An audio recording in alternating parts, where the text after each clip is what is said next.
बिस्मिल्लाहिर्रहमानिर्रहीम, अस्सलाम वालेकुम। Welcome to Asha's kitchen. आज हम बना रहे हैं मटन कढ़ाई। इसकी बिल्कुल इजी रेसिपी मैं उससे शेयर करूंगी। रमज़ान का महीना चल रहा है तो उसको सहरी में ज़रूर बनाइएगा। तो चलिए चलते हैं रेसिपी की तरफ। एक पैन लेना है, उसमें आधा किलो मटन का गोश्त डाल दें। एक बड़ी साइज़ की प्याज लेनी है, उसको 4 हिस्सों में काट कर डाल दें, मोटा मोटा करके। लहसुन की 5 जवे डाल दें इसमें। अदरक डाल दें चॉप करके 1 टीस्पून। सॉल्ट टू टेस्ट डाल दें। धनिया पाउडर डाल दें 1 टेबलस्पून।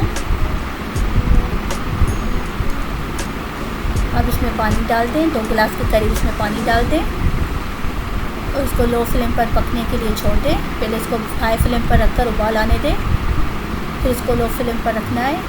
4 टेबलस्पून इसमें ऑयल भी डाल दें। अब इसको कवर करके रख दें जब तक गोश्त हमारा गल जाए। लो फ्लेम पर अब चेक कर लेते हैं, गोश्त बिल्कुल गल चुका है। अब इसमें टमाटर डाल देंगे। 3 बड़ी साइज़ की टमाटर लेनी है, इसको इस तरीके से काट के इसमें डाल दें।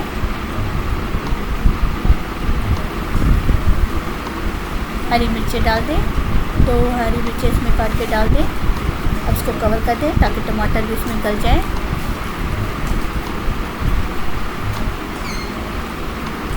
अब इसको कवर हटा दें, ऑयल डाल दें।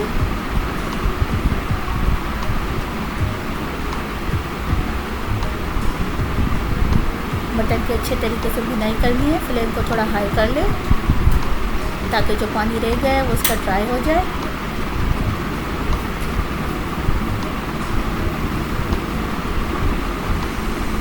जीरा पाउडर डाल दें 1/2 टीस्पून।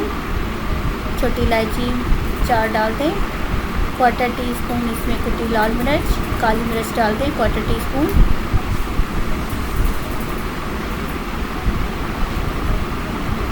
अच्छे तरीके से मटन की भुनाई करते जाएं। थोड़ा सा पानी भी डालें ताकि नीचे से जले ना, और इसकी भुनाई करते जाएं। अगर आप हमारे चैनल पर नए हैं तो प्लीज़ उसको सब्सक्राइब कर दें। अगर आपको हमारी रेसिपी पसंद आ रही है तो उसको लाइक करें, शेयर करें और कमेंट कर दें।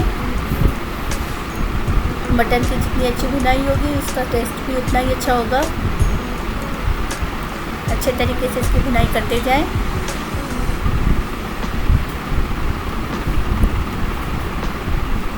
रमज़ान में आप इसको सहरी में भी बना सकते हैं, इसको इफ्तार में भी बना सकते हैं। ये बहुत ही कम टाइम में बन जाती है और इसमें ज़्यादा स्पाइसेस भी नहीं डलते। 1/2 कप इसमें दही डाल दें।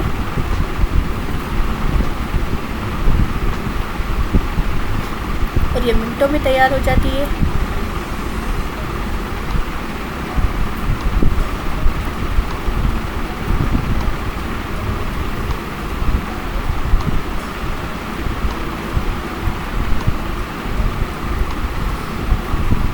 थोड़ा सा पानी डाल दें इसमें।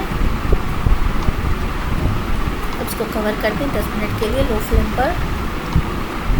10 मिनट हो चुके हैं, चेक कर लेते हैं।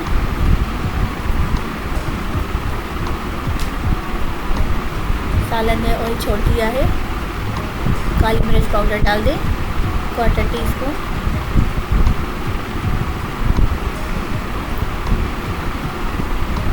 अदरक डाल दें। हरी मिर्चें डाल दें। मटन का गोश्त हमारा रेडी है। अब इसको ज़रूर इफ्तारी में भी ट्राई कीजिएगा, सहरी में भी ट्राई कीजिएगा। ये बहुत ही लजीज होती है।